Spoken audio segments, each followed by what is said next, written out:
지난 시간에 그 믿음이 생각과 어떻게 서로가 상호 연관이 있는지, 그리고 생각이 어떻게 믿음에 영향을 미치는지에 대해서 우리가 말씀을 상고했습니다. 그 말씀을 통해서 특별히 선지생도의 아내가 어떻게 그 생각과 그 믿음으로 나왔고 그것을 어떻게 돌파해 나갔는가를 우리에게 보여줬죠. 오늘은 또 한 가지 우리가 믿음으로 주님께 나갈 때 겪는 일 중에 하나가 현실의 문제입니다. 그래서 믿음과 현실이 어떻게 서로 충돌하는지, 그리고 믿음과 현실이 충돌할 때 어떻게 그것을 믿음으로 해결할 수 있는지를 오늘 그 4,000명을 먹이신 예수님의 말씀을 통해서 우리가 생각을 해보려고 합니다. 예수님이 이제 사람들이 따라오는데 내가 저 무리를 불쌍히 여긴다. 3일 동안 따라다녔는데 배고플 것 같다. 그냥 돌려보내면 안 될 것 같다. 그렇게 말씀을 하셨어요.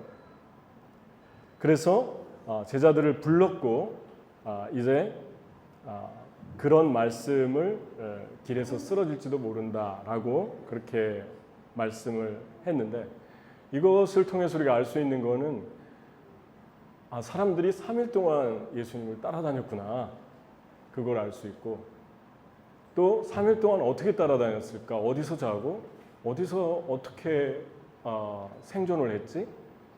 근데 특별히 이스라엘 사람들은 옷 자체가 이불이 되기 때문에 뭐 지금으로 말하면 슬리핑백처럼 그냥 뭐 가지고 다닐 것도 없고 옷이 긴 도포로 입었기 때문에 옷이 많은 사람들이 부자의 조건 중에 하나였어요. 그래서 그 옷을 깔고 자고 덮고 그렇게 했던 것을 우리가 알 수 있습니다. 그런데 이제 문제는 먹는 건데 3일 동안 음식이 더운 나라이기 때문에 쉽게 부패할 수 있고, 그러니까 먹을 게 없는 게 당연하죠. 그래서 예수님께서 지금 이 사람들에게 어떤 것을 주고 싶으신 거예요. 육신적인 필요를 먹이시려고 하는 걸 볼 수 있습니다. 우리는 예수님이 사람들에게 영적인 거, 뭐 말씀, 또 여러 가지 은혜, 내면적인 것만 공급했다, 도와주셨다, 그렇게 생각하는 경향이 있는데, 예수님은 사람들의 배고픔에 대해서도 마음이 아주 많으셨던, 항상 그들을 배려하셨던, 육신적인 필요에 대해서 민감하셨던 것을 성경을 통해 알 수 있죠. 충분히 지금 몸이 걷지 못하는 사람, 또 불편한 사람, 또 여러 병이 걸린 사람, 이런 사람들을 고쳐주신 직후에 이 말씀을 하셨습니다. 근데 여기 보면 꼭 어떤 생각이 드냐면 지금 상황이 14장에 있었던, 지금 우리가 15장이거든요. 그러니까 3일밖에 안 됐어요. 근데 3일 전 상황하고 똑같은 상황이 돼서 혹시 마태복음 기자인 마태가 똑같은 기사를 또 썼나? 그렇게 생각을 할 수 있는데, 떡 5개와 물고기 2마리 가지고 5,000명을 먹였다고 그랬는데 12광주리를 거두었다고 그랬죠. 근데 만약에 이 숫자를 기록을 안 했으면 우리가 좀 혼동했을 것 같아요. 똑같은 얘기를 2번 썼네. 근데 오늘 말씀에 보면 4,000명, 5,000명이 아니라 4,000명을 먹인 일이었고, 4,000명을 먹이고 7광주리를 거두었습니다. 그러니까 다른 기사예요. 떡도 7개, 물고기는 2마리. 지난번에는 떡 5개, 물고기가 2마리. 여기서 우리가 볼 수 있는 거는 예수님께서 지금 먹이려고 하는데 왜 제자들을 불러놓고 이런 말씀을 먼저 하셨을까? 이미 오병이었대. 예수님은 떡 5개와 물고기 2마리로 5,000명 이상을 먹였는데 예수님이 그냥 기적을 행하면 되시잖아요. 근데 제자들의 반응을 살펴봅니다. 제자들의 반응을 살펴본 이유가 있습니다. 특별히 여기에 떡 7개와 물고기 2마리는 어떤 것입니까? 물고기 2마리와 떡 7개는 현실이에요. 내가 지금 가지고 있는 거의 전부예요. 그런데 지금 먹이고 싶은 사람은 4,000명이 넘습니다. 남자만 4,000명이니까 더 많았겠죠.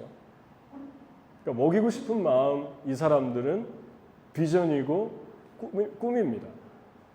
하나님이 하시고 싶은 일이에요. 그러면 4,000과 이 9개, 떡 7개와 물고기 2마리가 충돌하는 것이죠. 그때 우리는 어떤 걸 선택해야 되는가? 여러분도 주님을 따를 때 세상에서 이 두 가지가 충돌할 때가 있을 거예요. 믿음으로 살려고 하니까 현실이 보이고, 현실을 붙잡으려고 하니까 또 믿음으로 주님께서 나에게 말씀하는 게 있고, 주님의 일을 하다 보면 이런 경우가 아주 많습니다. 뭐 선교 일을 하던, 또 여러분이 세상에 나가서 직장 생활을 하면서 주님을 따르던 똑같아요. 뭔가를 주고 싶은데 가진 건 한계가 있어요. 선교지에서 그런 일이 많습니다. 목회할 때도 많아요. 그때 여러분은 어떻게 생각을 하십니까? 어떤 걸 선택하십니까? 어떤 것도 선택하기 어려운 딜레마에 빠지죠. 그런가 하면은 굳이 먹이고 입히는 것 빼고도 개인적으로도 다른 영역에서 어떤 걸 선택해야 될지를 모르는 그런 상황에 우리가 빠지게 됩니다. 요셉은 꿈을 꿨잖아요. 하나님이 주신 꿈이었죠. 11단이 자기 단에게 인사하는 절하는 꿈을 꿨는데 현실은 감옥에 갇혔잖아요. 그러니까 하나님이 주신 꿈이 11단이 인사하는 거고 현실은 감옥이에요. 하나님이 주신 비전과 나의 현실이 정반대로 가고 있는 상황이잖아요. 제자들은 어떤 반응을 했을까요? 지금 이게 2번째인데 이 비슷한 일이 2번째 벌어졌는데 제자들이 이렇게 반응했습니다. 33절 제자들이 예수께 말하였다. 여기는 빈들인데 이 많은 무리를 배불리 먹일 만한 빵을 무슨 수로 구하겠습니까? 이르되 광야에서 우리가 어디서 이런 무리가 배부를 만큼 떡을 얻으리까? 이렇게 반응을 했습니다. 근데 놀라운 거는 지금 제자들이 마태복음 14장에서 지금 15장인데요. 3일의 간격 속에서 예수님이 행한 기적이 최소한 4가지거든요.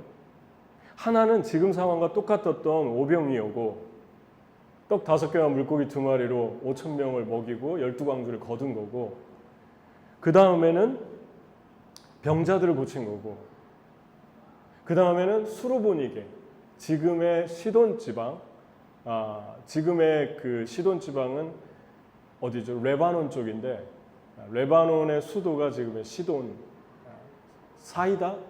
영어로는 사이다라고 그래요. 시돈이라고 지금 현재 지명이. 거기에 가서 한 딸, 귀신 들린 딸을 고쳐달라고 했을 때 고쳐줬거든요. 그러니까 그것도 받고, 그 다음에 그 간격 속에, 3일의 간격 속에 어떤 일이 있었냐면 바다 위로 걸어오시는 것도 봤어요. 예수님이 바다 위로 걸어와가지고 베드로가 빠질 뻔했는데 구해준 것도 봤어요. 그걸 많이 봤잖아요. 3일 동안. 직접 눈으로 목격한 거예요. 그런 거 다 잊어버리더라도 오병이어하고 지금 상황하고 거의 99%가 똑같은데 예수님이 제자들한테 어떻게 반응하는가 지금 물어보는 거예요. 여러분, 그때에 이 제자들은 2가지 문제를 제시했습니다.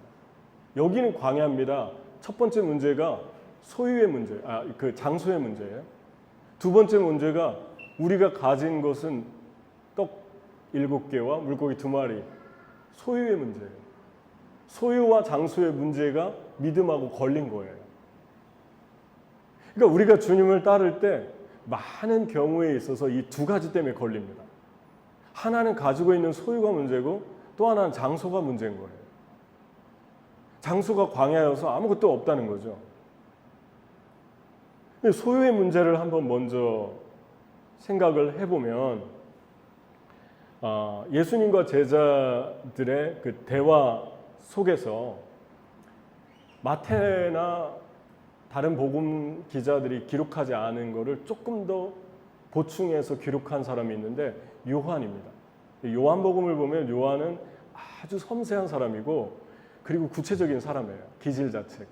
그래서 한 가지를 더 붙였는데 예수님께서 오병이의 기적을 행할 때 마태복음에 없는 이야기죠. 요한복음에는 빌립에게 먼저 물어봤어요. 빌립아, 이 사람들에게 어디서 빵을 사서 떡을 사서 먹이겠느냐. 이렇게 말하심은 빌립을 시험코자 함이다 그랬어요. 예수께서 빌립을 시험해 보시고자 이렇게 말씀하신 것이었다. 그 시험은 뭐죠? 여기서 말하는 시험은 템테이션이 아니라 테스트입니다. 템테이션과 테스트는 틀리죠. 그 테스트의 목적이 무엇입니까? 테스트의 목적은 여러 가지가 있는데 그 중에 제일 중요한 거는 내가 가지고 있는 거, 강점을 보여주고 약한 부분을 보게 하는 거예요, 스스로. 다음에 그렇게 하지 말라는 거예요. 그게 테스트죠. 그 다음에 그 테스트를 통과하면 어떤 레벨을 통과해서 또 다른 내가 할 수 있는 많은 일들의 폭이 넓어집니다. 레벨이 달라지는 거예요. 삶의 레벨이. 뭐 자격증도 받고. 그러면은 예수님께서 빌립을 시험했다는 것은 예수님께서 빌립의 레벨, 어떤 레벨을 지금 끌어올리고 싶으신 것입니까? 믿음이죠. 두 번째는 빌립이 이제 계산하고 어떤 것들을 자꾸 이렇게 현실적인 문제에 주저앉아 있으니까 빌립이 특히 그랬나 봐요. 왜 빌립에게만 물어봤는지 빌립을 지금 도전하신 거예요. 그랬더니 안드레가 소망적인 얘기를 했어요. 여기 물고기 5개와 떡 2마리를 떡 5개와 물고기 2마리를 가지고 있는 소년이 하나 있는데 이걸로 기적을 행해 주십시오 라고 할 줄 알았는데 이것밖에 없습니다. 이걸로 이 사람들 다 먹이겠습니까? 그러니까 똑같은 얘기 한 거예요. 빌립하고. 계산은 잘했는데 예수님이 기대했던 믿음의 표현이 이게 나오지가 않은 거예요. 여러분, 이게 소유의 문제입니다. 우리는 예수님의 침을 뱉어서 진흙과 합성해가지고 소경의 눈을 뜨게 한 사실을 알고 있습니다. 예수님은 자기 침만 가지고도 길바닥에 널려있는 진흙만 가지고도 우리가 불가능하게 생각하는 일을 하실 수 있는데 우리는 스스로 진흙보다도 못한 예수님의 침보다도 못한 존재, 하찮은 존재로 우리를 전락시킵니다. 자주. 그리고 하는 말이 이건 지식적으로, 지적으로, 상식적으로, 합리적으로 불가능합니다. 라고 거짓된 겸손. 하나님의 전능하심을 제안하면서도 믿음이 없다라고 솔직하게 얘기하지 않고 과장된 자기 포장에 불과하는 말들을 우리가 늘어놓습니다. 그런데 냉정하게 살펴보면 믿음이 없는 거예요. 그리고 주님께서 우리에게 어떤 일을 하시고 있다라고 하는 거에 대해서 전혀 언급하지 않습니다. 구하거나 지난번에도 이렇게 해주셨으니까 이번에도 주님께서 이렇게 해주시겠죠 라고 사모하지도 않고 마음이 없습니다. 장소 문제를 볼까요? 장소, 가짜르. 몽골어로 가짜르, 장소 문제를 볼까요? 여기는 광야인데 어디에서 이 많은 사람의 떡을 구할 수 있겠습니까? 예수님이 분명히 지난번에 물고기 2마리와 떡 5개로 먹였거든요. 어떤 아이의 음식으로. 그런데 이 사람들이 또 없다고 먼저 그렇게 얘기를 합니다. 장소가 가지고 있는 특징은 2가지예요. 하나는 관계고, 여러분이 어디를 갔을 때 어느 지역에 이사를 가거나 어느 지역 정착할 때 제일 먼저 사람을 만나죠. 관계가 형성되는 거예요. 2번째는 직장이 있습니다. 일입니다. 일과 관계를 가지고 있는 게 장소입니다. 근데 하나님께서는 이 장소를 통해서 우리에게 어떤 일을 하실 때가 아주 많습니다. 그 장소 속에 하나님의 축복이 많이 들어있어요. 이 두 가지를 믿음으로 하기를 원해요. 믿음으로 사람과 관계하기 원하고, 믿음으로 일하기를 원하고, 믿음으로 하나님이 나에게 주신 것들을 확장시켜 가기를 원합니다. 특별히 여러분 모세를 보면, 모세가 광야에 있었잖아요. 여기 광야인데 어디서 이 떡을 얻겠습니까? 했는데 모세가 광야에 있을 때 여러분 모세를 통해서 우리가 생각해 볼 수 있는 어떤 걸까요? 모세는 40년 동안 40살까지는 애굽에서 살았고 학문과 모든 걸 다 익혔고 40년 동안 광야로 도망가서 광야에서 목동으로 살았어요. 그러니까 광야의 지리에 대해서 너무 잘 알아요. 전문가예요. 그리고 어떻게 생존하는지도 터득했어요. 뭐 40일만 있어도 아는데 40년 있었으니까 알겠죠. 그런데 이스라엘 백성을 애굽에서 탈출시켜 가지고 하나님이 광야로 들어가게 하셨는데, 그래서 모세는 전문가였고 모세는 성공적으로 이스라엘 백성을 이끌었다, 이 말을 하려고 하는 게 아닙니다. 모세가 경험한 40년의 경험을 다 내려놓아야만 됐어요. 왜냐하면 양들은 말은 적어도 말은 잘 듣는데, 목자의 말은 잘 듣는데 이스라엘 백성은 정반대였어요. 그러니까 자기 경험, 자기 생각, 자기가 어떤 하고 싶었던 계획 다 반대로 전부 다 상황이 가는 거예요. 이 장소 속에서. 그때 모세가 무엇을 배운 것입니까? 믿음을 배운 거죠. 그 믿음이, 하나님께서 그 믿음을 끌어올리는데, 그 믿음을 끌어올리는 결정적인 요소 중에 하나가 자아의 부인, 자기 내면 안에 있는 자아를 계속해서 부수며 나가야 됐다는 거죠. 예를 들면 이스라엘 백성이 하나님이 많이 축복하셔서 하늘에서 떡을 내리고 만나를 내리고 구름 기둥과 불 기둥으로 지켜주시고 그랬는데, 하나님이 모세를 시내산으로 오라고 그래서 법궤를 줬어요. 법을 줬습니다. 법을 가지고 내려오는데 금송아지를 만들고, 이 금송아지가 우리를 인도했다, 그렇게 거기다 절하고 있는 거예요. 하나님이 너무 화가 나셔가지고 나는 너하고 둘만 따로 가나안 땅에 가겠다, 그리고 거기서 큰 민족을 이루겠다 그러니까 모세가 엎드려서 하나님 그래요, 그게 좋겠네요, 그렇게 얘기한 게 아니라 자기한테 계속 원망하고 불평하는데 모세가 엎드려서 이 백성을 긍휼히 여겨달라고, 용서해달라고, 이 백성을 한 번만 용서해달라고 아주 정말 간절하게 기도합니다. 하나님 앞에 나가서 하나님과 대화하면서 자기 자아를 부숩니다. 그리고 나서 또 하나님이 그래 내가 그러면 용서해 주겠다, 두 번째 또 조건을 내겁니다. 하나님 뭐라고 하시냐면, 너하고 이스라엘 백성만 가나안에 가라.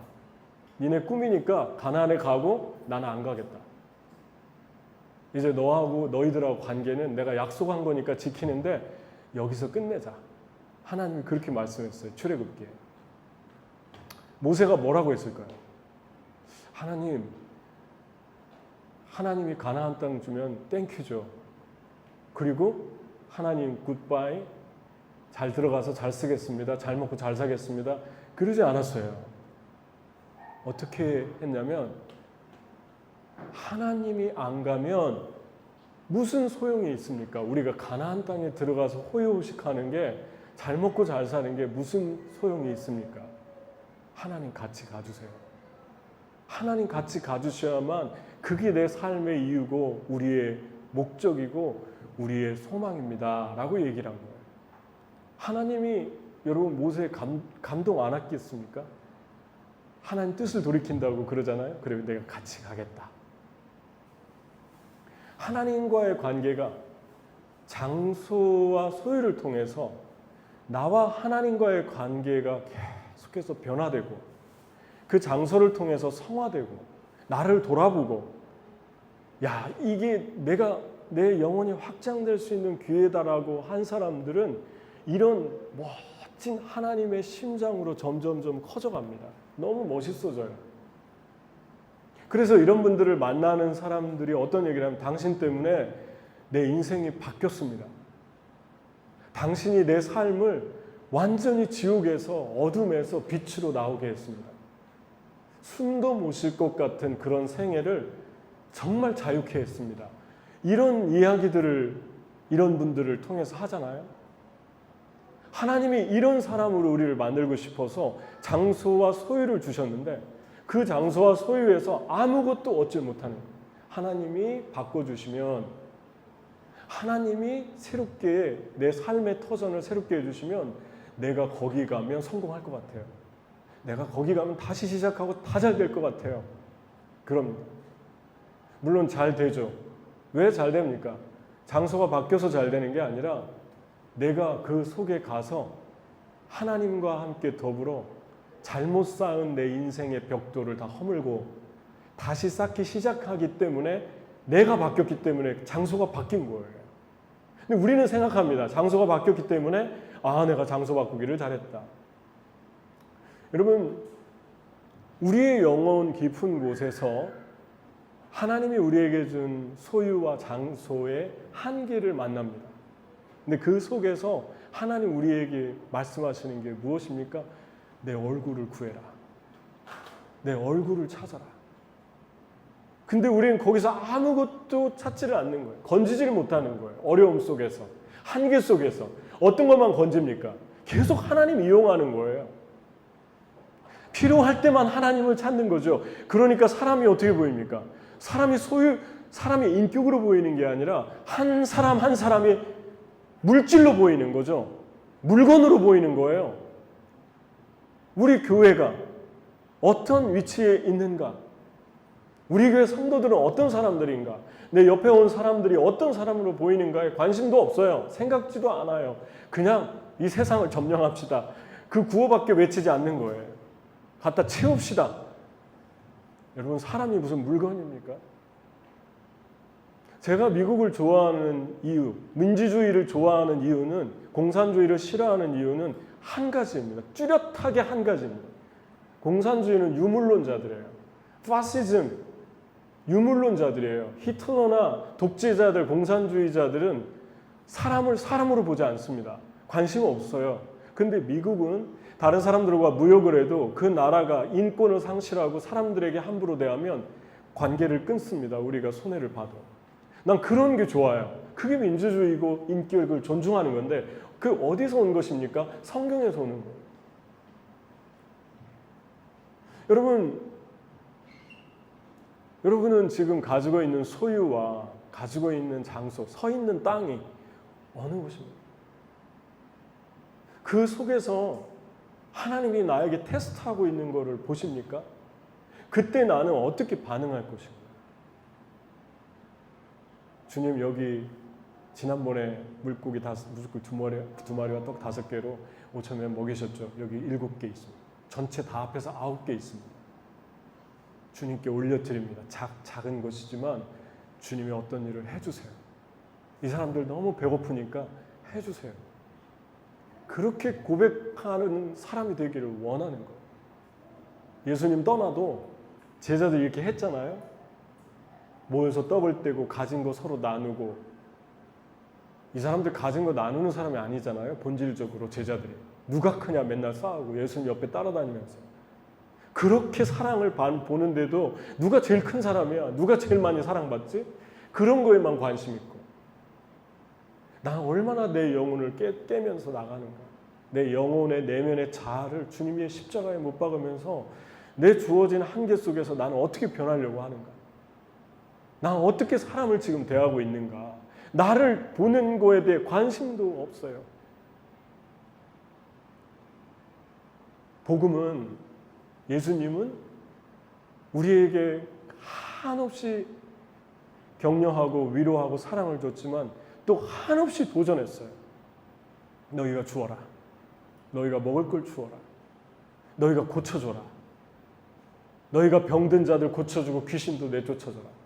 가난한 사람들, 고아와 과부 업신여기지 마라. 네가 과부와 고아를 업신여기면 너의 집에서 과부와 고아가 나올 거야. 그게 출애굽기입니다. 이걸 인과응보로 해석하는 게 아니라 그만큼 예수님, 하나님은 사랑이시라는 거예요.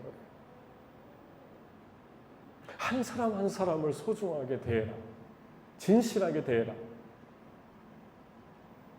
그게 소유와 장소에 부딪혔을 때 주님 우리에게 요구하는 것입니다. 그럼 모세가 광야에서 너무 많이 놀랬음을 우리가 과히 그냥 쉽게 짐작할 수 있는 게 자기가 광야를 40년 살았는데 한 번도 경험해보지 못한 걸 계속해서 새롭게 날마다 경험하는 거예요. 하늘에서 떨어질 줄 몰랐던 음식이 내리고 늘상 보고 다녔던 바위에서 지팡이로 치니까 물이 나오고 한 번은 이렇게 먹고 마시게 해주셨는데도 이스라엘 백성이 또 모세와 하나님 원망하니까 하나님이 너무 화가 나서 불뱀을 보내고 불뱀에 물려서 다 죽게 됐잖아요. 모세가 또 기도합니다.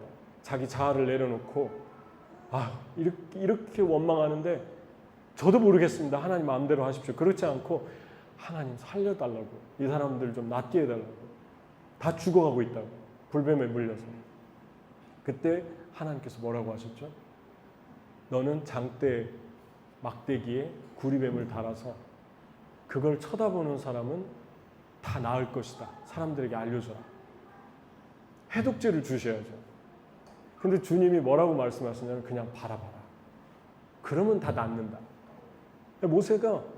모세도 여러분 얼마나 상식적으로 이게 말이 안 되는 이야기입니까? 지금 독이 퍼져가고 있는데. 근데 그걸 바라보라는 거예요. 장대의 구리뱀을. 그리고 뱀은 사단의 상징인데 왜 또 뱀입니까? 이상해요, 하나님은. 근데 그렇게 시킨 대로 했어요. 자기 자아를 내려놔야지 이런 얘기 해줄 수 있는 거 아니에요? 그래서 바라봤는데 안 나오면 어떻게 되는 거예요? 모세만 이상한 사람 되는 거 아니에요? 바라보니까 다 바라본 자는 살았더라. 상식적으로, 합리적으로, 이성적으로 말이 안 되는 일들이 계속 일어나죠. 신약에 와서 예수님이 요한복음 3장 16장 얘기하고 그 유명한 하나님이 세상을 이처럼 사랑하사 독생자를 주셨으니 이는 저를 믿는 자마다 멸망을 받지 않고 영생을 얻게 하려 하십니다. 그 다음에 하신 말이 무엇입니까? 모세가 광야에서 장대 나무에 들린 것처럼 인자도 나무에 들려야 하는지라. 그러니까 하나님은 이미 계획을 세워놓고 예수님을 통한 십자가를 장대에 매단 구리뱀으로 보여주신 거예요. 왜 뱀일까요? 왜 죽은 뱀을 장대에 매달았을까요? 뱀은 사단이죠. 사단의 DNA가 유전자가 우리 안에 있죠. 그 유전자를 예수님이 함께 잡고 뱀을 함께 잡고 뱀과 함께 십자가에 같이 죽은 거예요. 그러니까 십자가를 바라보고 십자가를 생각만 해도 그냥 바라보기만 해도 생각만 해도 내 안에 십자가의 능력이 역사하기 시작하는 거예요. 내 안에 십자가 안에 있는 그 사랑, 십자가 안에 있는 용서, 십자가 안에 있는 그 기쁨, 그 생명, 그 소망이 내 안에서 작동하기 시작하는 거예요. 십자가의 도가 멸망하는 자들에게는, 어리석은 자들에게는 멸망하는 자는 미련한 것이지만 구원을 얻는 우리에게는 능력이 됩니다.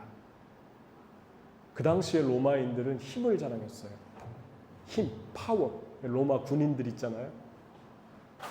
그리고 헬라인들은 지식을 자랑했어요. 철학, 아덴의 철학, 그리스의 철학, 헬라인들의 철학. 바울은 로마의 시민권을 가지고 있어요. 파워가 있어요. 바울은 헬라의 공부를 이미 다 마친 사람이에요. 왜냐하면 헬라어를 했으니까. 그 사람이 태어난 곳이 다소인데 다소는 헬라의 영향권을 받은 로마 문화 안에, 로마가 지배했지만 문화는 헬라 문화였거든요. 그래서 헬라어를 쓴 거예요. 그러니까 바울은 이 두 가지 다 가진 사람이에요. 시민권도 있고 파워도 있고 그 당시에 최고의 시민권도 있고 그 다음에 학문도 가지고 있어요. 언어도 잘해요. 그런데 바울이 자랑했던 건 무엇입니까? 예수 그리스도의 십자가가 멸망하는 자들이 미련한 것이지만 구원을 얻는 우리에게는 하나님의 능력이다. 그리고 십자가를 전한 거예요. 십자가를 만난 사람은 계속해서 장소와 한계를 뛰어넘으면서 하나님의 붙들려 쓰여진 거예요.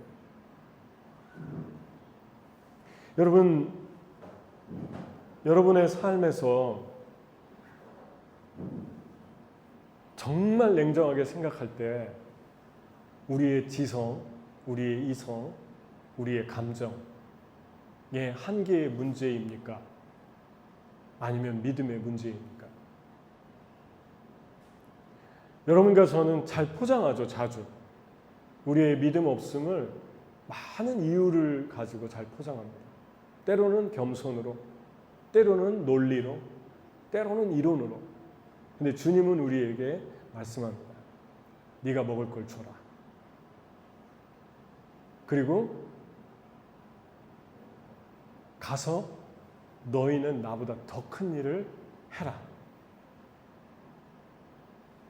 주님께서 우리에게 믿음으로 할 수 있다라고 말씀을 우리에게 주고 있습니다. 여러분의 삶에 만나는 도전들이 있잖아요. 현실에 부딪힐 때 여러분 어떤 걸 선택합니까? 현실입니까? 아니면 하나님의 비전입니까? 우리는 현실을 무시하는 신비주의자가 아닙니다. 크리스찬들은 현실을 계산할 줄 알고 지혜롭고 명철합니다. 예수님도 그랬잖아요. 적이 쳐들어오면 2만을 가지고 오면 내가 1만밖에 없으면 너 어떻게 할래? 미리 계산하고 적과 싸우라. 예수님은 계산하라고 그랬어요. 하지만 그 계산에 멈춰서 붙들려 살라고 하지 않았어요. 때로는 주님이 말씀하시면 믿음으로 현실을 뛰어넘어야 된다. 그렇게 우리에게 도전했습니다. 첫 번째, 믿는 사람들에게 나타나는 4가지 특징이 있어요. 첫 번째가 뭡니까? 하나님의 음성을 먼저 확인하는 것입니다. 가장 큰 문제는 지난주에 하나님 음성 듣는 법에 대해서 제가 훈련을 했는데 사람들이, 크리스찬들이 혼동하는 것, 정말 하나님의 말씀대로 비전을 붙들고 살고 싶은데 그것보다 더 먼저 아주 혼동하고 힘든 부분이 있는데 이게 하나님의 뜻인지 내 뜻인지를 구별을 잘 못하니까 담대함이 없는 거예요. 움직이지도 못하고. 그래서 하나님 음성 듣는 법 훈련하는 게 너무 중요한데 그래서 선교 훈련을 가는 거예요. 저는 선교를 갈 때마다 수도 없이 다녔지만 많은 나라들을 1년에 3번씩 오랜 세월 동안 20년, 25년을 다녔지만 선교훈련 갈 때 그 나라 사람들만 사역하러 간 게 아니었어요. 같이 먹고 같이 자고 하면서 하나님 음성 듣게 하는 훈련, 그리고 어떻게 내가 선택하는가, 동시에 우리와 함께 간 그 제자들을 훈련하고 그 나라 사람들을 훈련하고 2가지를 같이 훈련하러 떠난 거예요. 선교 훈련을 가는 이유가 무엇입니까? 그러면 여러분 연예인들도 지금은 봉사 많이 다니잖아요. 연예인들이 가는 봉사와 뭐 아프리카도 가고 어려운 지역도 가고 우리보다 더 멋지게 일하잖아요. 더 많이 주고 우리도 가요. 비슷해요. 근데 차이가 뭘까요?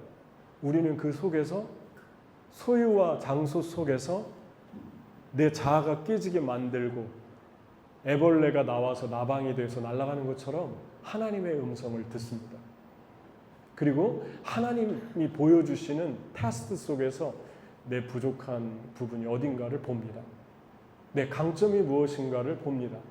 그리고 거기에 머무르지 않고 애벌레가 나와서 나방이 되는 것처럼 돌파, 브레이크스루하고 뛰쳐나옵니다. 그리고 또 다른 레벨의 삶을 살아갑니다. 이것 때문에 선교 가는 거예요. 단순히 그 사람들만 가서 섬기는데 온 마음을 다합니까? 그렇지 않아요. 여러분 거기 가면 안 부딪힙니까? 어떤 형제가 방사선과 의사였는데 뉴욕에 있을 때 그런 얘기를 했어요. 자기는 뭐 의사고 그 의사협회에서 선교를 갔는데 다른 사람들 뭐 치과, 내과 다 쓰임 받는데 본인이 할 게 없는 거예요. 기계가 없어가지고. 선교지에서 뭐 어떻게 기계 가지고 찍을 수가 없잖아요. 그러니까 내면이 이게 너무 힘든 거예요. 나 여기 왜 왔지? 난 뭐지? 할 게 없는 거예요. 근데 그 속에서 하나님의 음성을 듣고, 아, 내가 이런 열등감이 있구나. 아, 내가 이걸 못 참아 하는구나. 아, 내가 비교를 많이 하는구나. 할 게 없으면 설거지라도 하면 되잖아요. 할 게 없으면 애들 발이라도 씻기면 되잖아요. 애들 옷이라도 빨아주면 되지 않습니까? 음식이라도 만들어주면 되지 않습니까?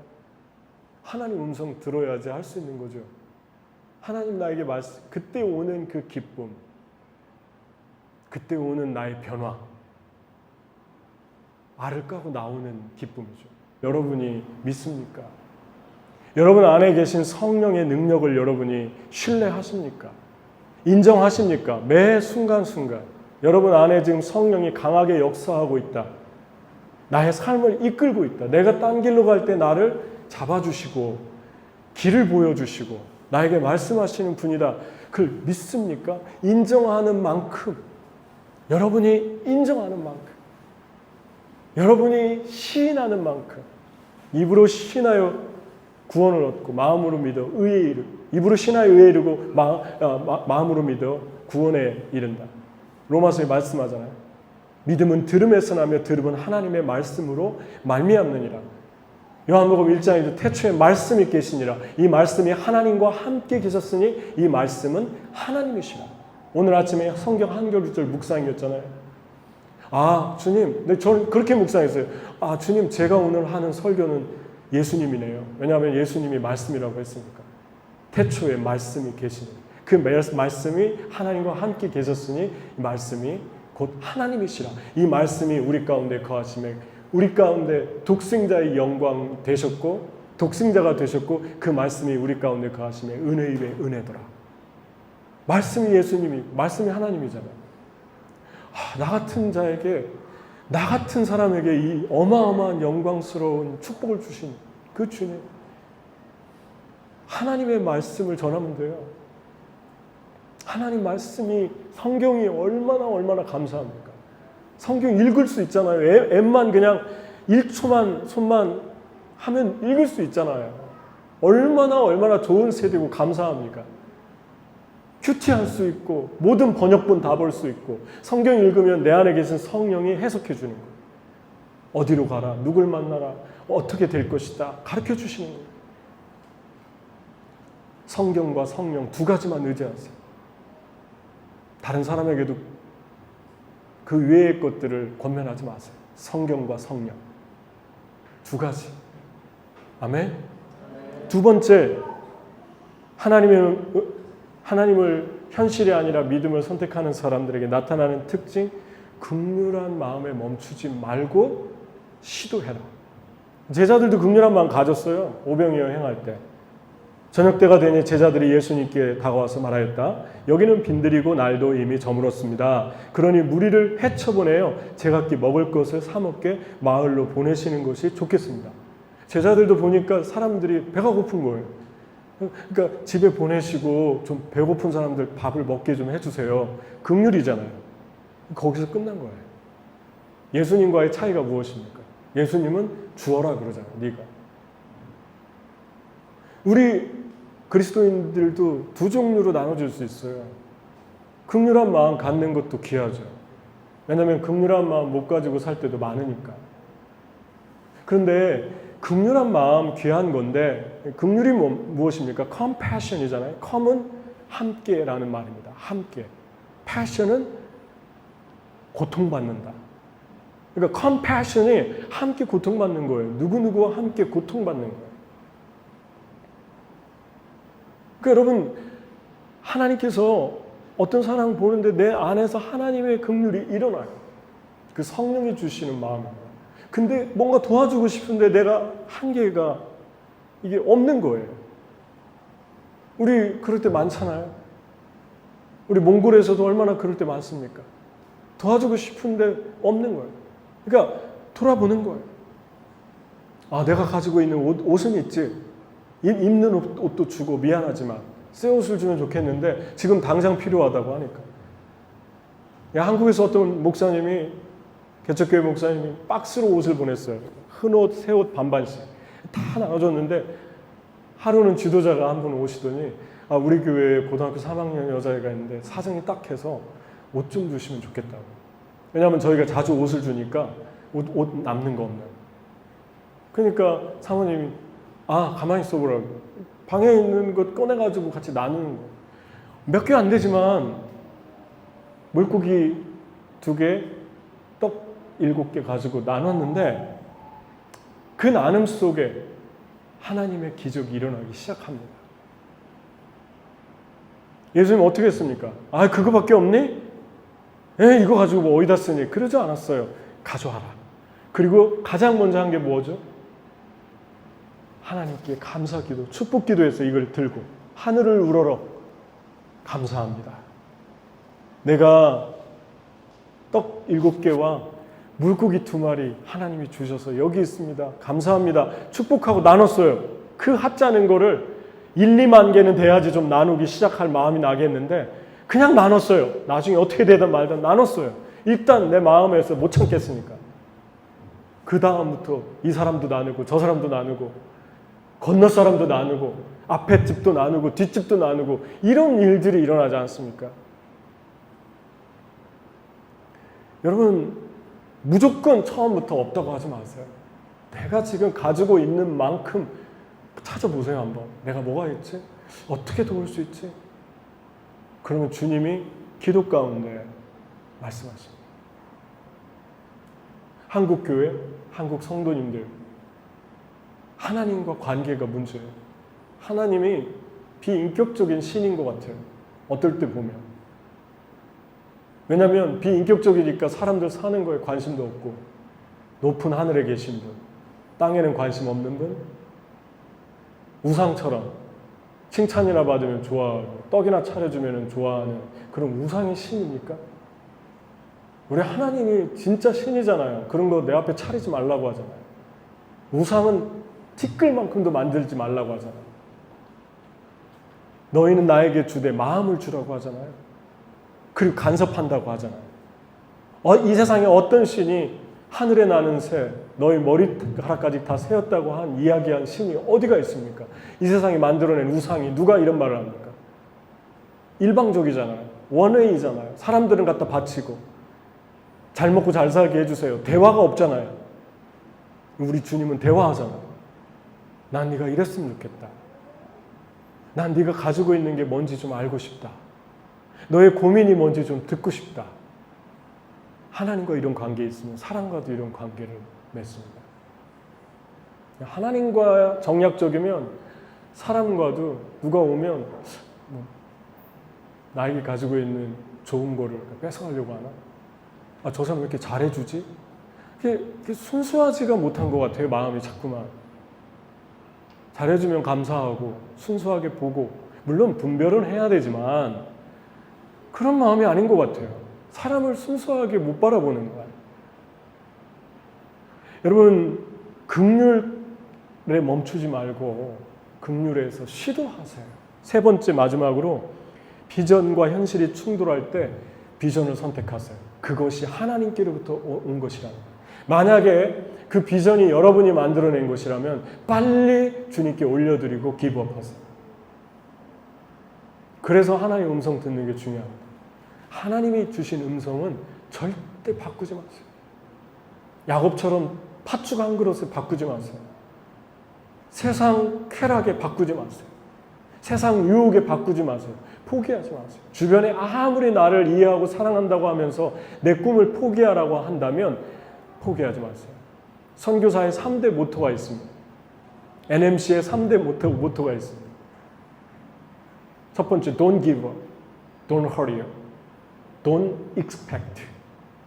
사람을 기대하지 말고 사랑을 그냥 주고, don't give up, 포기하지 말고 쉽게 포기하지 말고, 세 번째, don't hurry up, 서두르지 마라.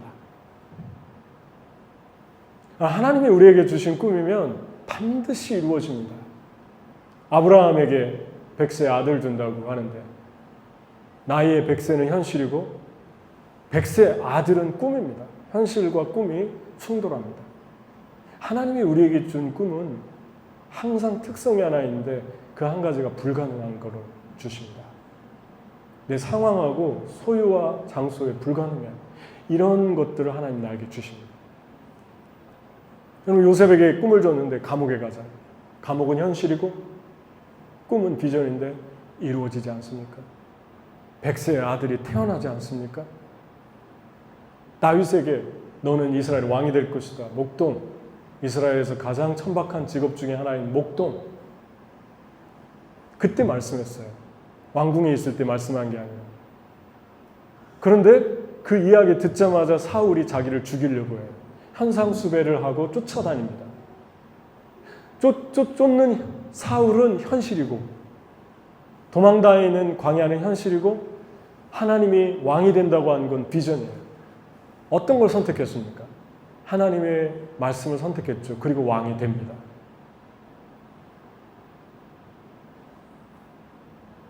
떡 7개와 물고기 2마리는 현실이고 4,000명, 눈앞에 있는 4,000명을 먹이라는 것은 비전입니다. 어떤 게 이루어졌죠? 4,000명을 먹입니다. 무리를 걸어오라고 하는 것은 비전이고 성난 파도는 현실입니다. 그런데 걸었잖아요. 더 이야기할 거 찾아보라면 시간이 없어요. 너무 많아요. 더 많아요. 여러분, 다시 얘기하건대 우리는 부풀린 과장과 긍정의 사람도 아니고 부정이 체질화된 이야기를 하는 것도 아닙니다. 우리는 현실을 도피하는 신비주의자도 아니고 그렇다고 현실만을 추구하는 세속주의자도 아닙니다. 우리는 무엇입니까? 크리스찬은 무엇입니까? 믿음은 무엇입니까? 주님이 말씀할 때 믿고 현실과 충돌해도 주님의 말씀을 붙들고 가는 사람들입니다. 말로 가는 사람 말고요. 몸으로 움직이는 사람들입니다. 그때 주의 영광을 여러분과 제가 보게 될 것입니다. 그리고 여러분과 저는 또 다른 레벨의 삶을 살게 될 것입니다.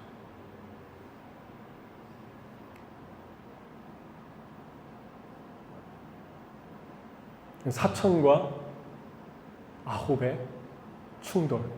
그래서 말씀의 제목이 현실과 비전의 충돌. 저는 비전을 선택합니다. 그리고 앞으로도 선택할 것입니다. 왜냐하면 하나님이 비전이 승리하는 걸 이미 너무 많이 주셨기 때문에. 여러분, 소원이 무엇이죠? 하나님은 너희 안에 소원을 두고 행하시나니 자기의 기쁘신 뜻을 두고 행하시는가. 여러분 안에 준 소원이 시간이 지나도 없어지지 않고 점점점 강력해진다면 하나님께로부터 온 것입니다. 그게 하나님 여러분 통해서 하시고 싶은 이야기예요. 비전입니다. 믿음으로 나눠야 될 것은 무엇입니까? 소유와 장소의 문제 중에 주님께 올려드려야 할 것은 무엇입니까? 저는 몽골에 있을 때 도전 하나가 언어였어요. 선교사의 가장 어려운 문제가 언어라는 걸 세상 깨달았어요, 제가. 언어 쉽지 않습니다. 그런데 계속 믿음으로 도전했어요. 될 것이다. 될 것이다. 나는 못하겠는데, 나는 그만하고 싶은데 주님이 하게 하실 것이다. 어느 날 하게 하실 것이다. 그리고 됐나요? 됐나요? 증인이 있잖아요. 몽골 자매예요. 한국 사람 아니고. 같이 기도하겠습니다.